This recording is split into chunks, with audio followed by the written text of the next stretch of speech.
Many important figures come to mind when we speak about the great Egyptian civilization. One of the most well-known characters we have is Cleopatra, but a lot of the things commonly believed about her are in fact not true at all. We will be exploring some of these myths today, and I would like to know, did you think any of the following were true? Stay tuned and let us know in the comments. Before we begin, I want to thank you for joining us for today's tale.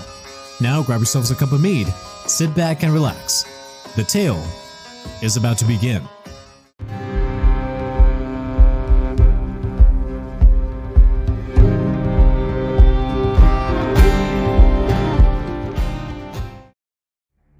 Myth 1. Cleopatra was not actually Egyptian.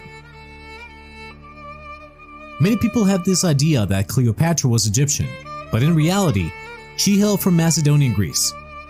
Born in Alexandria, Egypt, around 69 BC, Cleopatra's family, the Ptolemies, had their roots deeply embedded in Greek history. They had been in power in Egypt for quite some time. While her father, Ptolemy XII, was a prominent figure in the Macedonian royal lineage, her mother's identity remains somewhat of a mystery, with various theories floating around. Despite the uncertainty about her mother, Cleopatra was raised in the midst of Greek culture and received an extensive education that included the study of Greek literature, philosophy, and other subjects typical of the Greek tradition.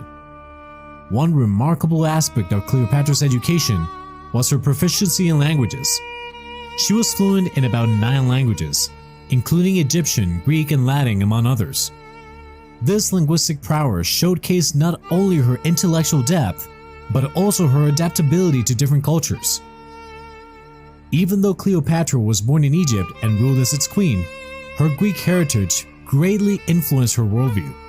She had a knack for bridging the gap between different cultures and languages, reflecting a cosmopolitan outlook that went beyond narrow ethnic boundaries. During her reign, Cleopatra blended Greek and Egyptian customs, illustrating the intricate relationship between her Macedonian roots and her role as the final ruler of the Ptolemaic Kingdom of Egypt. Myth 2. Cleopatra was a seductress. Throughout history, many people have thought of Cleopatra as a woman who used her beauty to control powerful men. This idea comes from stories written by ancient Romans and later shows up in paintings, books, and movies. These stories often focus on her relationships with famous men like Julius Caesar and Mark Antony, making her seem like she was just a seductive temptress instead of a smart leader. Ancient Roman writers like Propertius called Cleopatra names like prostitute queen because they wanted to downplay her power and make her seem like she only used her looks to get what she wanted from men. Movies like the one with Elizabeth Taylor in 1963 also add to this idea by showing Cleopatra as someone who just had a lot of romances and was really good looking. But these movies usually care more about the drama than getting the history right.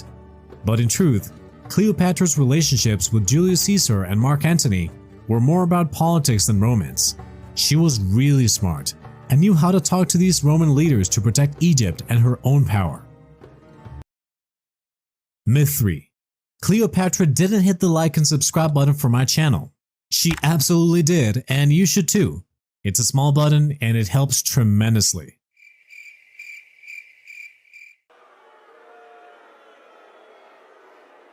Yeah, get him the hell out of here, will you please?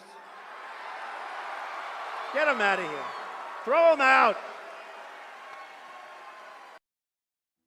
Okay, jokes aside, let's get to our next myth. Cleopatra died from suicide by snake poison. People have long been curious about how Cleopatra died, and there are many stories and ideas about it. The most famous one says that she killed herself by letting a snake bite her, thus committing suicide in this strange way. This idea comes from old stories and pictures, but nowadays, historians and experts aren't so sure about the story. They say that it doesn't make much sense because dying from snake venom is usually quick and getting a venomous snake in time would be tricky. Plus, the old accounts of her death aren't very clear. Some people think Cleopatra might have been poisoned instead of bitten by a snake. They say maybe it was because powerful people like Octavian wanted her out of the way. This adds more mystery to how she really died. Looking into the story of Cleopatra's death by poison, we see a mix of old tales, art, and politics. Her final moments remains a puzzle that still fascinates experts and historians, leading to ongoing discussions and research to uncover the truth about how the famous queen met her untimely end. And the fourth and final myth: Cleopatra was a beauty. Okay, so the idea that Cleopatra was incredibly beautiful has been a big part of how people remember her. This belief comes from old stories, pictures, and how she's shown in movies and books. But when we look closer at the evidence and what experts say, it's not that simple. Some ancient writers like Cassius Dio and Plutarch described Cleopatra as extremely beautiful. But they also talked about other things, like her charming voice and how she could talk to anyone.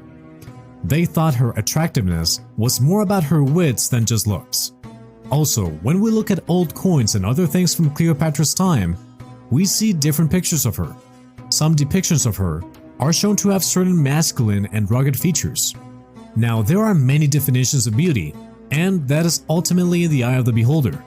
But the idea that Cleopatra was what we would consider today as conventionally beautiful doesn't always align with what some evidence shows. So, while Cleopatra's beauty is still something people talk about, it's not as simple as just her looks. Her intelligence, charm, humor, and ability to handle politics were also big parts of why people were drawn to her, especially powerful men like Julius Caesar and Mark Antony. So what did you think about these myths about Cleopatra? Were you aware of any of them? Do you think I missed an important one? Be sure to let me know down in the comments. And if mythology, history, and legends are your sort of thing, and want to learn what's a very famous warrior group that is still around today, be sure to click on this video. Until the next tale, farewell, and may the gods smile upon you.